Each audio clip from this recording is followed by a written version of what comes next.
हमारे चैनल को सब्सक्राइब करें और बेल आइकन दबाएं।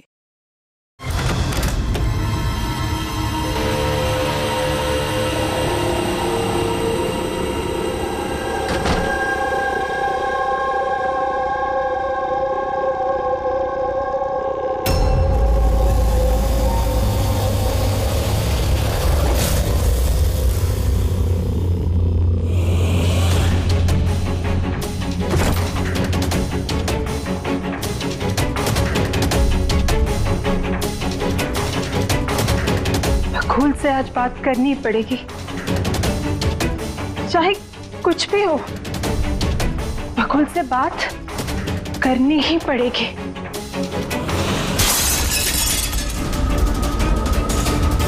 घर में तो कोई नहीं है, ये आवाज कैसे?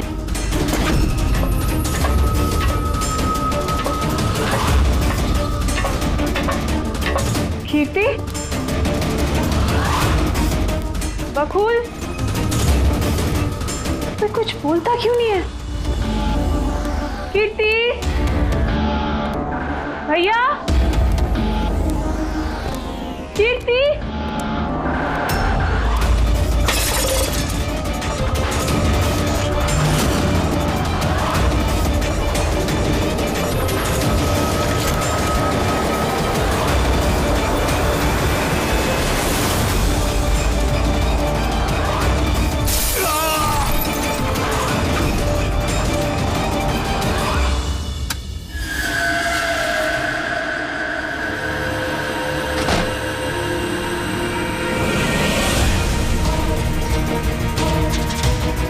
भैया का सूटकेस।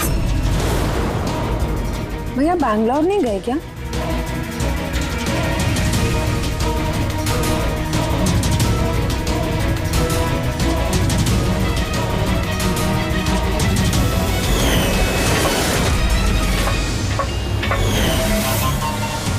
भाभी भी वापस आ गई।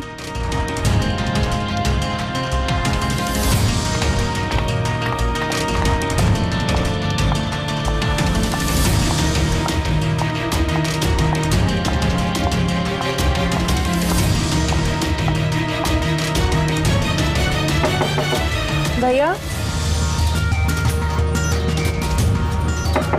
बकुल भैया, भैया आप बैंगलोर नहीं गए क्या? भाभी,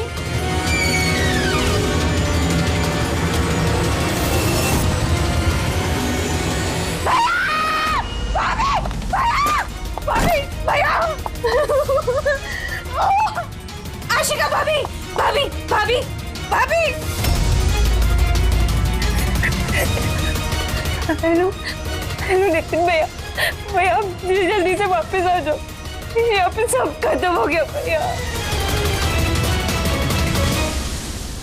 देखो कीर्ति, ये खून का मामला है। एक बार फिर से सोच लो, क्या तुमने जो कुछ भी कहा वो सच है?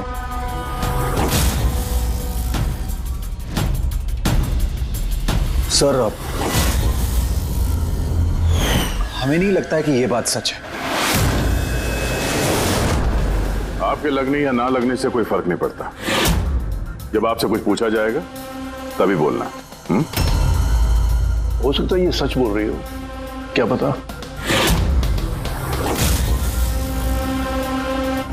मैं पागल नहीं हूँ, मैं होश में हूँ। मैं कह रही हूँ ना आपको कि आशिका भाभी ने खुद ही बोला है कि उन्होंने बकुल भैया का खून किया है। भाभी, भाभी, भैया, आशिका भाभी, भाभी, भाभी, भाभी, भाभी, भाभी का थैंक गॉड। भाभी, भाभी, भाभी, ये सब हुआ कैसे? किसने किया ये सब? भाभी मर गया बकुल। किसका खत्म? हाँ, मार दिया, सब खत्म, मार दिया। सिर्फ मार दिया ये कहने से साबित नहीं हो जाता कि उसी ने बकुल को मारा है। ये भी हो सकता है कि वो कुछ और बोलना चाहती है। हाँ?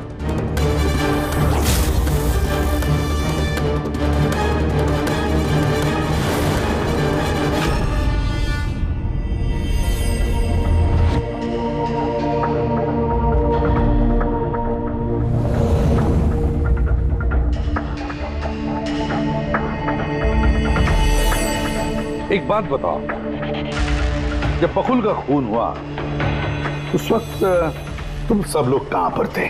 कहां थे तुम लोग? मैं और नितिन तो एक दोस्त की शादी में खंडाला गए थे। कीर्ति का कॉल आया और हम भागे चले आए। मेरी बिजनेस मीटिंग थी होटल क्रिट्स में, वहाँ एक क्लाइंट के साथ डिनर था। जैसे ही नितिन का फोन आया तो मैं यहाँ पर चला आया। और आप कीर्ति, आप कहां थी? मैं बाहर गई हुई थी। कीर्ति बाहर गई थी, चाचा जी क्लाइंट के साथ मीटिंग में थे और आप दोनों खंडाला गए थे। उस वक्त बकुल और आशिका घर में अकेली थी, है ना? बकुल भैया भी बैंगलोर जाने वाले थे, उनकी 11 बजे की फ्लाइट थी और आशिका भाभी तो पार्टी में गई थी। आप सब घर में नहीं थे तो फिर बैंगलोर जाने वाला बकुल वापस क्यों आया घर पे? और ये आशिका वो पार्टी से वापस क्यों आई? तो वो आप जाकर आशिका भाभी से पूछिए ना कि वो इतनी जल्दी वापस क्यों आ गई। वो तो घर पे ये बोलकर गई थी ना कि वो सुबह वापस आएंगी। वो तो हम पूछेंगे उससे। फिलहाल आप बताइए, आप कहाँ गई थी बाहर? मेरी मदर बांद्रा रहती है, उनको अचानक फूड पॉइजनिंग हुआ था, मैं उनके पास ही गई थी और फिर वहीं से मैं आई। वाह, हर एक के पास एक्सप्लेनेशन है कि बकुल के खून के वक्त मैं यहां था, मैं वहां थी, मैं वहां गया था। सबके पास एक्सप्लेनेशन है, लेकिन आप सब लोग एक बात अच्छी तरह से याद रखना, हम सीआईडी वालों से सच ज्यादा देर तक छुपता नहीं, सामने आकर ही रहता है।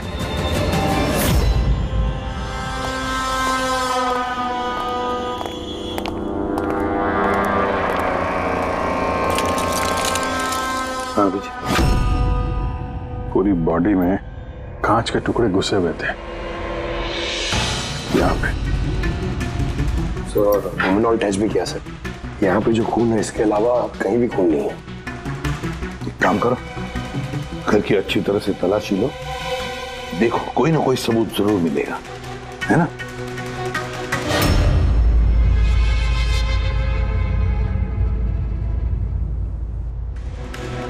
कुछ बताया? सर इनका कहना है कि इन्हें कुछ भी याद नहीं। कुछ भी याद नहीं? आशिका, तुम्हें याद आ रहा है तुमने कीर्ति को होश में आने के बाद कुछ बताया था? याद करो। मुझे कुछ याद नहीं आ रहा। याद करने की कोशिश करो। कीर्ति कह रही थी कि बकुल का खून तुमने किया, ऐसा तुमने खुद उसको बताया?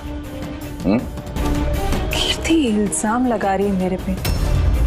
बकुल को मैंने नहीं मारा।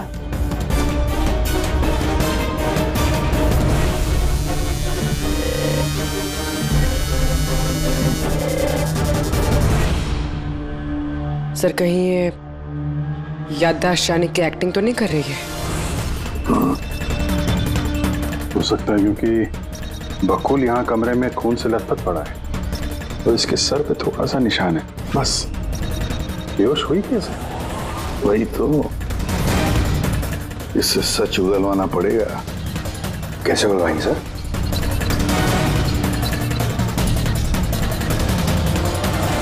सच उगलवाएंगे नार्को टेस्ट से।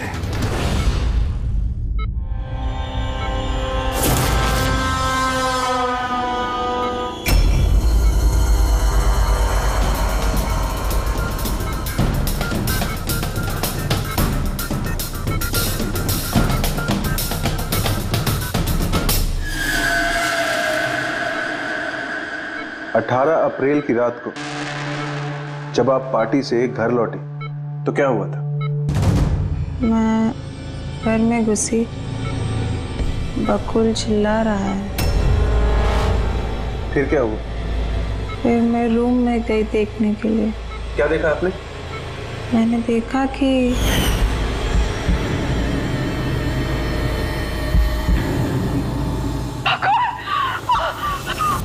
जैसे ही मैं अंदर गई तो मैंने देखा बकुल वहां पे है। उसके पीठ से खून निकल रहा था। उसने मुझे मदद के लिए कहा। जैसे ही मैं उसके नजदीक गई, मैंने वहीं पर एक लड़की की लाश पड़ी हुई देखी।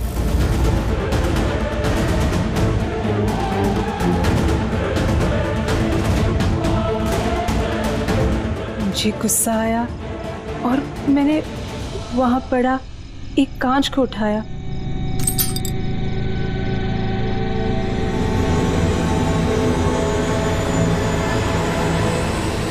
और बकुल को मार दिया। तभी मुझे मेरी गर्दन पे प्रेशर महसूस हुआ। मैं बेहोश होने लगी। बेहोश होने से पहले मैंने दरवाजे पे एक फिगर को देखा जिसने ऑरेंज फ्लोरेसेंट जैकेट पहन रखी थी। आदमी था या औरत थी? आदमी। ओके, फिर क्या किया उसने? वो मेरे पास आ रहा है। शायद मुझे मारना चाहता है। अच्छा आशिका, तुमने वहाँ किसी औरत की लाश को देखा था? हाँ, देखा था। औरत की लाश? वहां पर तो हमें किसी औरत की लाश नहीं मिली। हम तो बकुल के मर्डर की जांच कर रहे हैं। अभी एक नया केस कहां से आ गया? कौन सी औरत की लाश है? कौन थी वो औरत? मुझे याद नहीं, सब धुंधला दिख रहा है। कि कहीं ये हमें गुमराह तो नहीं कर रही? समझ में नहीं आ रहा है ये किस औरत की बात कर रही है, किस औरत की लाश की बात। आशिका, तुमने बकुल को क्यों मारा? क्यों मारा बकुल को? ठीक ही हुआ कि वो मर गया। वैसे ही जिंदा रहता तो मैं सड़कों पे धक्के खाती। हेलो, सड़कों पे धक्के क्यों खाते? बदचलन साबित करना चाहता था। तलाक चाहता था मेरे से। अच्छा, वो मरी हुई औरत, वो कौन थी? मैंने आपको कहा ना, मुझे याद नहीं वो कौन थी। देखो आशिका, हमें वहां पर किसी भी औरत की लाश नहीं मिली। फिर कहाँ गई होगी वो लाश? मुझे जब होश आया वो लाश वहां से जा चुकी थी। और वो फ्लोरेसेंट ऑरेंज कलर का जैकेट पहना हुआ आदमी? वो धुंधला धुंधला सा दिख रहा था। दरवाजे पे ही खड़ा था। शायद मेरे बेहोश होने का इंतजार कर रहा था।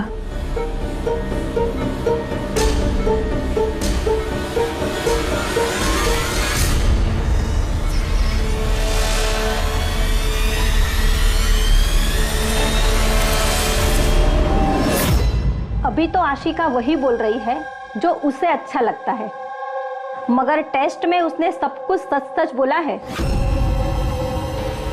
Thank you sir. अगर इसने नार्को टेस्ट में सच बोला है तो हमें उस मरी हुई औरत के बारे में पता करना पड़ेगा। लगता है क्राइम सीन पर दोबारा जाना पड़ेगा। अच्छी तरह से फिर से चेक करते हैं। कोई ना कोई सबूत तो मिलेगा ही मिलेगा। सर ये मशीन कोई स्पेशल मशीन है? ये मशीन छोटे से छोटा सबूत ढूंढने में भी सक्षम है, जैसे कि माइक्रोब्स जो अक्सर धूल में मिल जाते हैं। और ये जो मशीन है ना, ये इस कमरे में छोटा से छोटा जो डस्ट पार्टिकल होगा ना, छोटे से छोटा, उससे उस जैकेट वाले आदमी का पता बता देगी जो इस कमरे में मौजूद था। बहुत बढ़िया।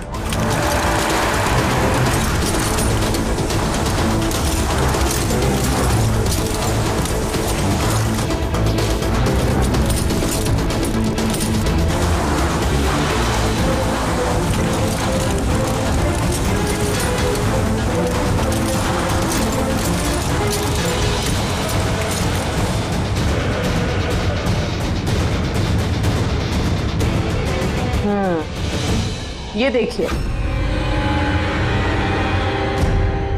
जो हमारी नजरों से बच गया वो इस मशीन ने ढूंढ निकाला।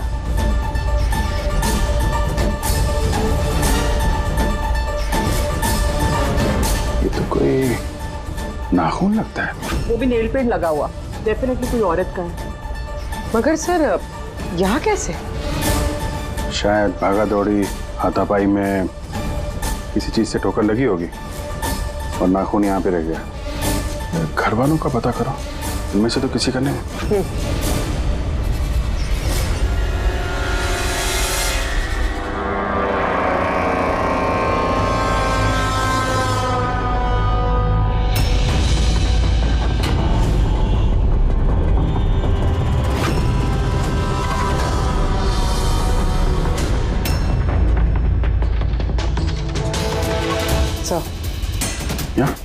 पर घर में तो किसी का भी नहीं है। शायद उस औरत का होगा जिसकी लाश आशिका ने देखी थी। लगता तो ऐसा ही है।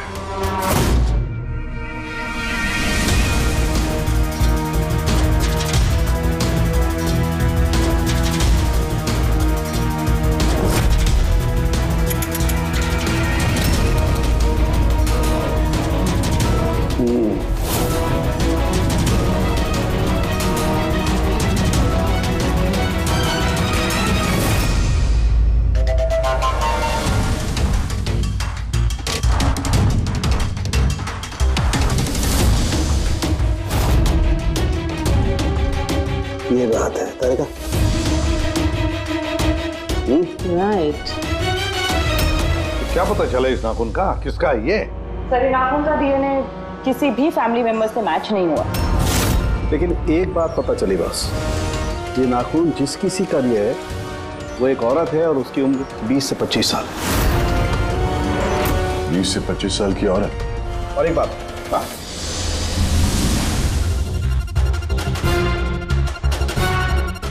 ये जो बारीक बारीक सफेद सफेद कण देख रहे हो ना, ये high percentage of high and cocaine है नाखून में। सुनिए, कोई औरत ड्रग एडिक्ट भी है?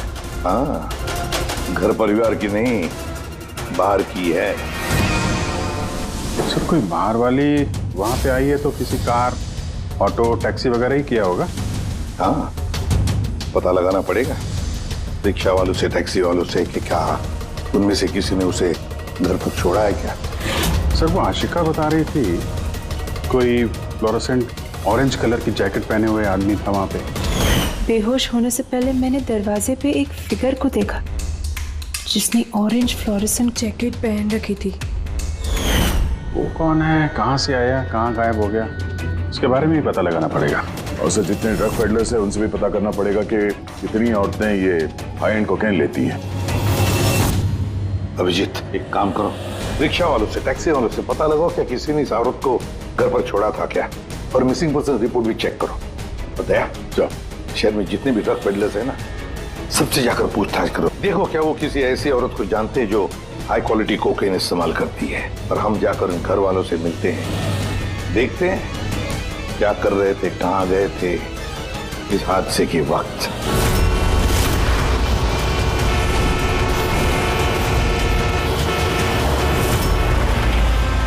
तुम्हारी एसोसिएशन से पता चला है कि 10 तारीख को यानी परसों रात में तुमने शांति निवास बंगलों में किसी लड़की को छोड़ा था। हाँ सर, छोड़ा था। कितने बजे की बात है? सर लगभग 1 बजे की बात है, उसी बंगलों में। सर बहुत नशे में थी वो और बार बार अपने हस्बैंड को गाली दे रही थी। अच्छा जी सर।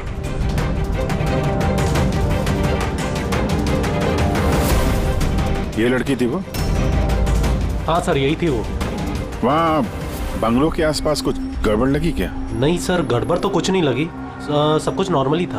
और एक कार खड़ी थी, एक बाइक और सर एक गार्बेज वैन भी था।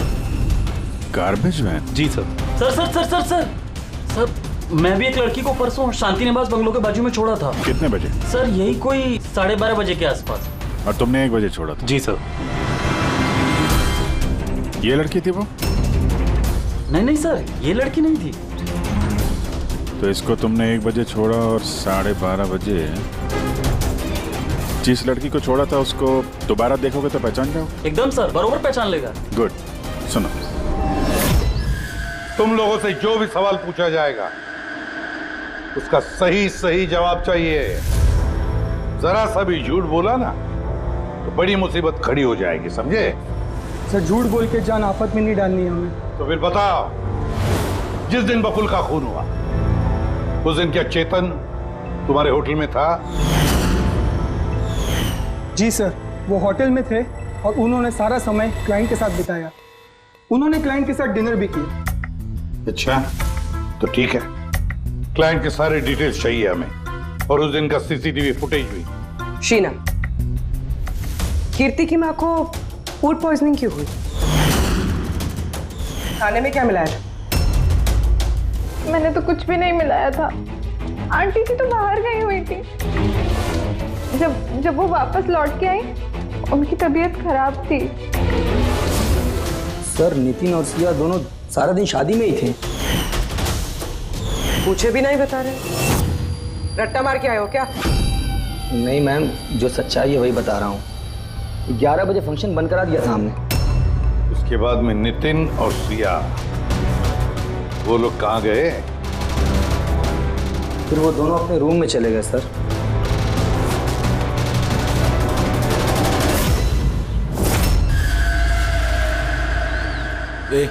ये माल किधर मिलेगा?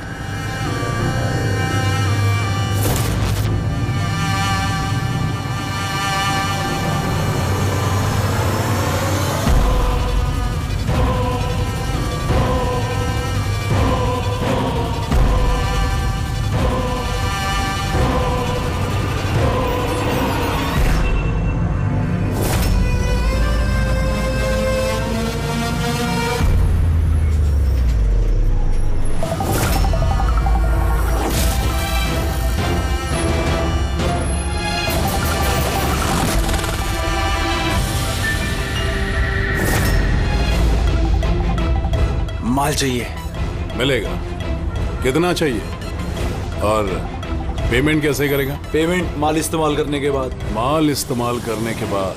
भागने के बारे में ना सोचना भी मत। मेरे पास हर एक क्लाइंट की ना कुंडली है, कुंडली, और उस कुंडली में लिखा है कि मेरा क्लाइंट ओवरडोज से मरेगा या मेरी बंदूक की गोली खा के।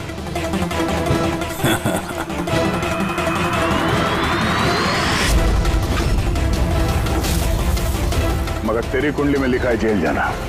क्या पागलपन है ये? कौन है आप लोग? ये हमारा आदमी है।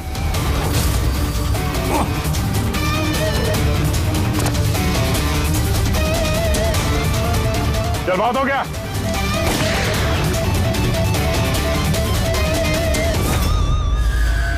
बस। उन सब औरतों के फोन नंबर चाहिए हमें जिन्हें तुम ड्रग सप्लाई करते हो। जल्दी लाओ।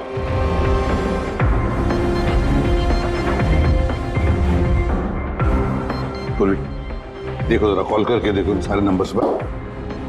देखो कोई गायब तो नहीं है।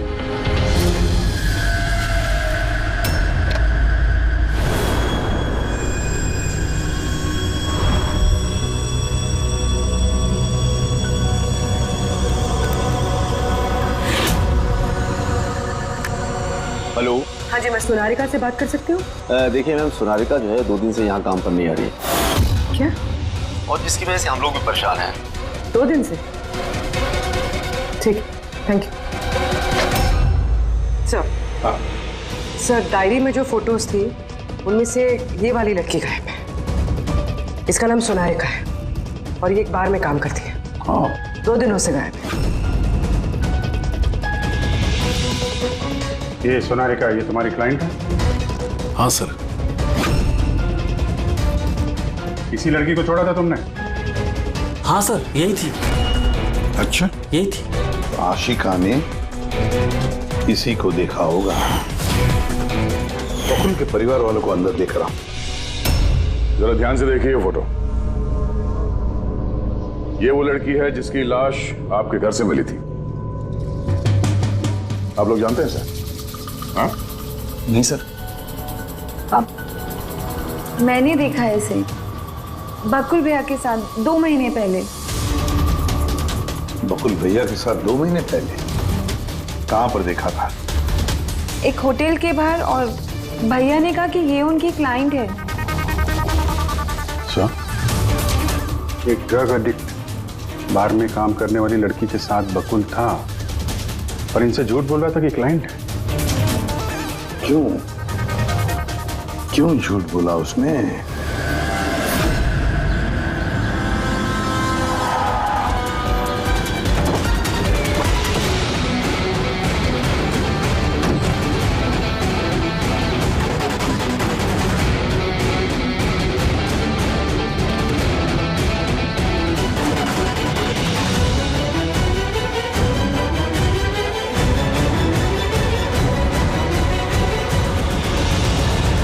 ये सोनाली का यहीं पे काम करती थी ना?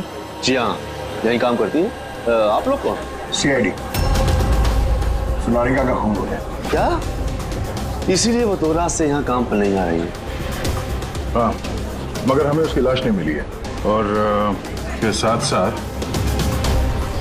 ये बकुल नाम का आदमी है, इसका भी खून हुआ।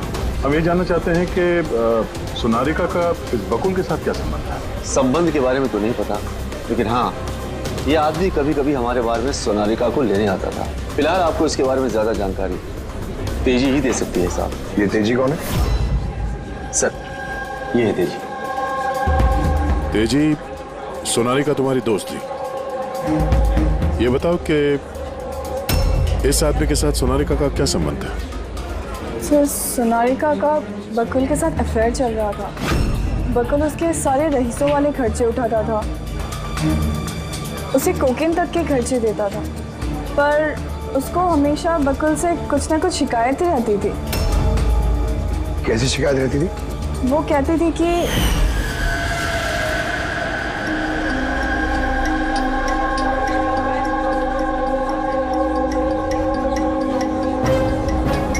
सोनालिका क्या हुआ? मैं बकुल के साथ ना अब ये रिश्ता और नहीं रख पाऊंगी। क्यों, क्या हुआ? ना तो रिश्ता रखने के पैसे मिल रहे और नहीं वो बकुल अपनी बीवी आशिका को डाइवोर्स दे रहा है। कुछ तो करना पड़ेगा। क्या करेगी तू? ब्लैकमेल। क्या? मैं उसे ब्लैकमेल करूंगी जिसने मुझे नाटक करने के लिए कहा है। तो कोई सोनालिका को पैसे दे रहा था बकुल के साथ प्यार का नाटक करने के लिए।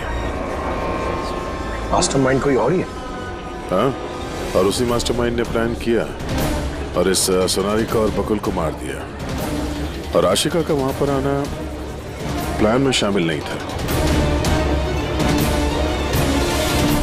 समझ में नहीं आ रहा है कि ये बकुल अपनी फ्लाइट छोड़कर घर वापस क्यों आया। और सर, अगर खूनी को बकुल की गर्लफ्रेंड को मारना ही था तो कहीं और भी मार सकता था। वहां घर पे क्यों किया? तो शायद खूनी को पहले से पता था कि बकुल के घर में कोई नहीं है, इसीलिए उसने धोखे से सोनालिका को वहां पे बुलाया और उसी समय बकुल और आशिका वहां पे पहुंच गए होंगे। ये हो सकता है। तो सर, लाश को घर से बाहर कहाँ लेके गए होंगे और कैसे? क्योंकि बकुल के घर की सारी गाड़ियां तो पहले से बाहर थी।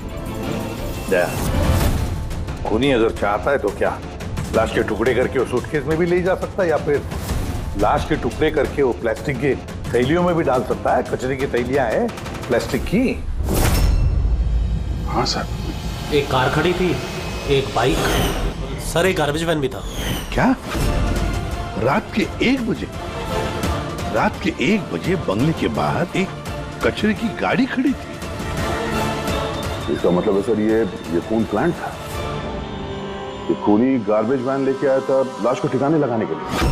और सर, ये फ्लोरेसेंट ऑरेंज कपड़े गार्बेज वैन वाले तो पहनते हैं। सर, चेतन जिस कंपनी के बिजनेस डिनर पे गया था, ऐसी कोई कंपनी रजिस्टर्ड ही नहीं। मेरी बिजनेस मीटिंग थी होटल क्रिट्स में। और कीर्ति की माँ ने बाहर कुछ भी नहीं खाया। मेरी मदर बांद्रा रहती है, उनको अचानक फूड पॉइजनिंग हुआ था, मैं उनके पास ही गई थी। फिर भी उसे फूड पॉइजनिंग हो गई। ठीक है, ये भी पता लगाना चाहिए कि जिस रात बकुल और सोनालिका का खून हुआ उस रात खंडाला से कोई टैक्सी या प्राइवेट गाड़ी आई थी क्या बंगले पर? अपनी माँ की बीमारी के बारे में सच सच बताओ। उनकी मेड शीना का कहना है कि उनकी जो भी हालत थी घर के खाने की वजह से नहीं हुई। हाँ, ये सच है। उन्होंने घर का खाना नहीं खाया था, बल्कि वो तो ये बता रही थी कि वो ड्राइवर के साथ बाहर गई थी और कार में उन्होंने कुछ दवाई खाई थी। दवाई खाई? हाँ, हमारे ड्राइवर अमन का भी यही कहना है। तुम्हारा ड्राइवर अमन का? सर, उन सभी ड्राइवरों को साथ में लेके आया हूँ जो गार्बेज वैन चलाते थे। हमें एक गार्बेज वैन के बारे में पता चला है जो आधी रात को सड़क के बीचों बीच खड़ी थी, जिसमें लाश डाल के ले जाया गया। वैन का पता चल गया? सर्विलेंस कैमरे में वो वैन साफ साफ दिख रही है हमें। क्यों?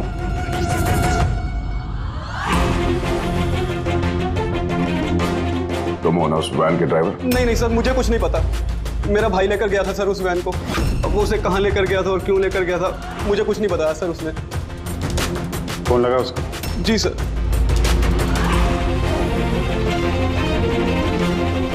हेलो अमन, कहाँ है तू?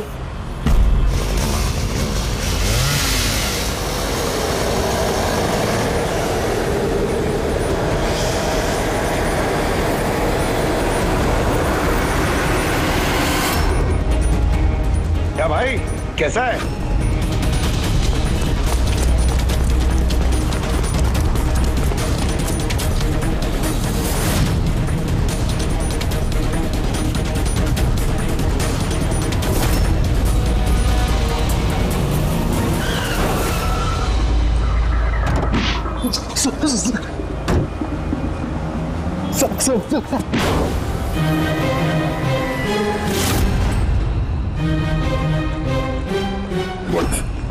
सोनारिका का खून तो नहीं किया ना?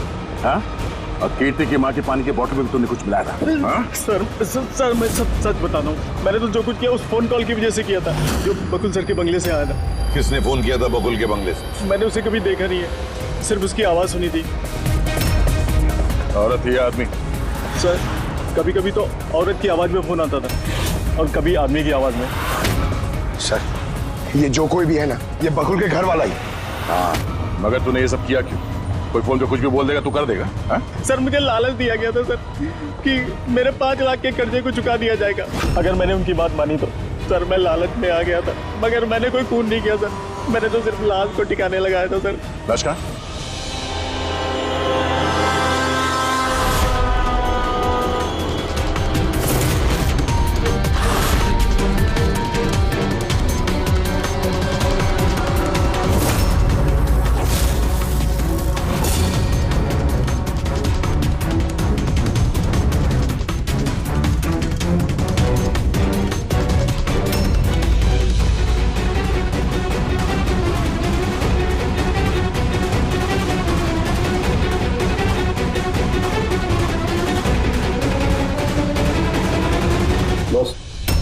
इस लड़की का गला घोटा गया है, शायद इसी से इसकी मौत हुई है। तो इसीलिए सोनारिका की खून का कोई भी निशान नहीं था क्राइम सीन पर।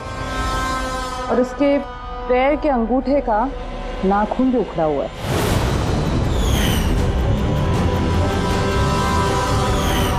और सर ये क्या है? ये पीला पीला पार्टिकल? यही तो इस केस की सबसे अहम कड़ी है। चलिए खड़े हो जाइए सर, उठिए। और कितनी पूछताछ करेंगे आप लोग? सब कुछ तो बता दिया हमने। इस बार कोई पूछताछ नहीं होगी, आप सभी का नार्को टेस्ट होगा।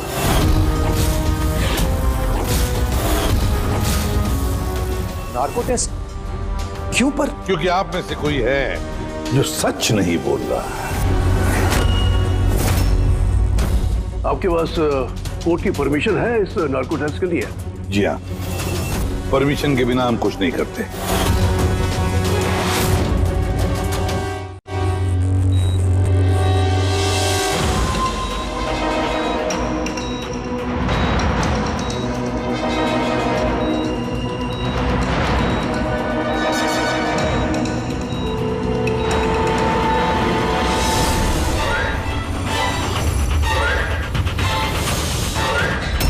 नींद आ रही है? जो मैं आपको बोलूंगी उसका सही सही उत्तर दीजिएगा, ठीक है? सोनारिका को जानती हो? हाँ। बकुल का अफेयर था सोनारिका के साथ, ये भी जानती है आप? हाँ, मुझे दोनों पे शक था। क्या आशिका ने सोनारिका का खून किया है? आशिका जानती नहीं थी सोनारिका को, तो खून कैसे करेगी? अभी आपको नींद आ रही है? हाँ। सोनारिका को जानते हो? नहीं। बकुल का अफेयर था सोनारिका से, ये जानते होंगे आप? नहीं। क्या आशिका ने सोनारिका का खून किया है?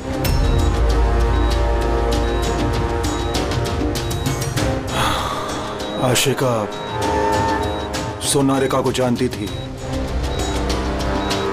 आशिका ने ही बकुल और सोनारिका का खून किया है। उसी ने यह खून की साजिश रची थी।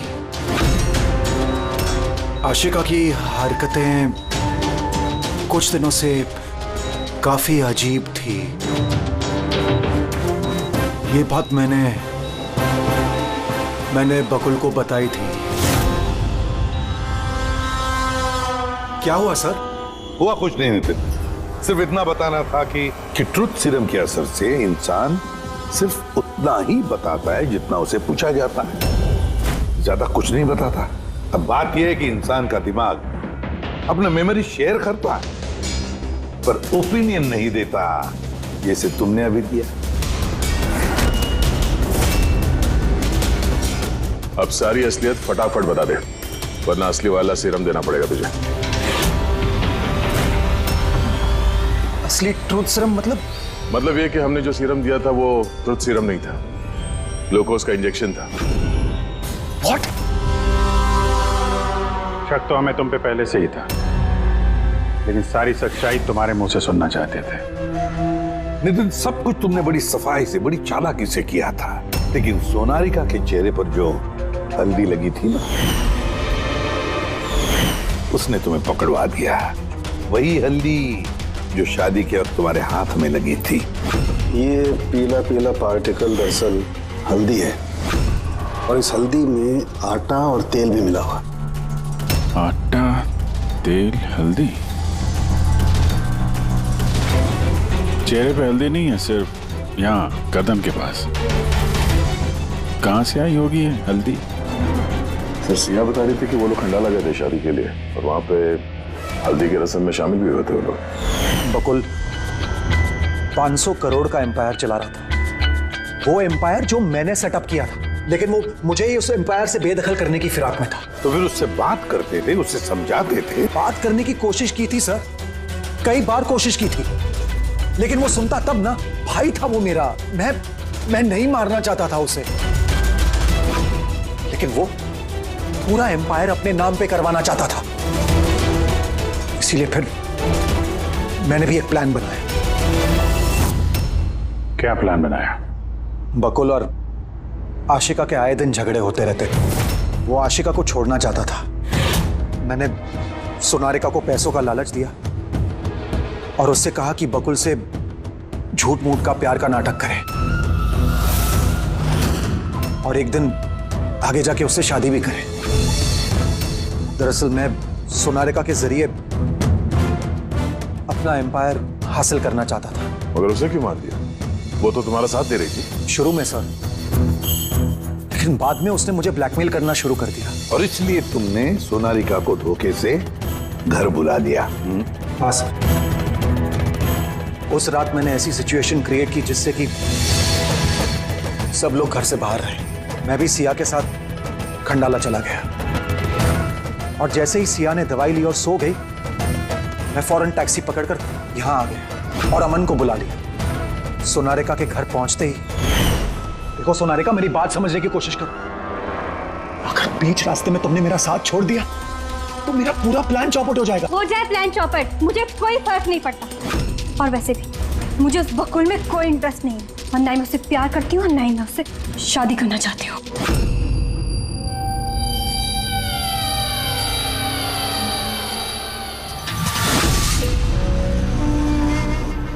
देखो, अगर तुमने मेरा साथ नहीं दिया तो बहुत पछताओगी, बता रहा हूं मैं। धमकी दे रहे हो तुम मुझे? धमकी दे रहे हो तुम मुझे? हाँ? ऐसा ही समझ लो।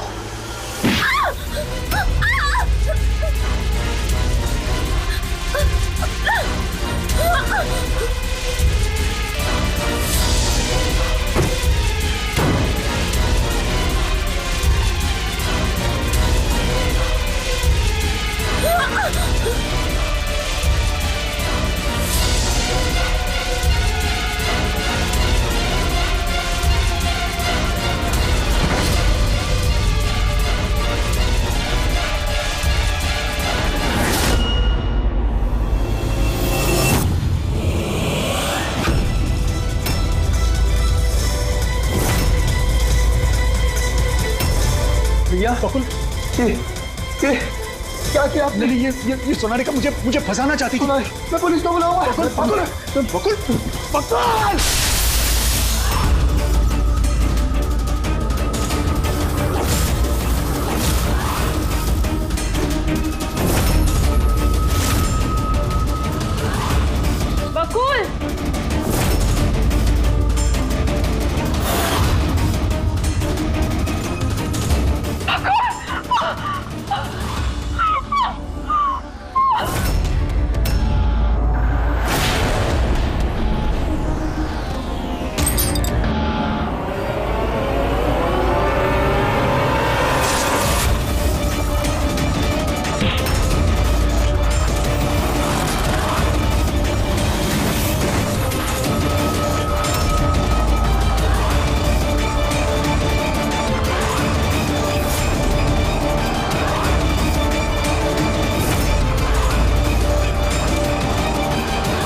मैंने अमन को फोन पे पहले ही बता दिया था सोनालिका की लाश को ठिकाने लगाने के लिए।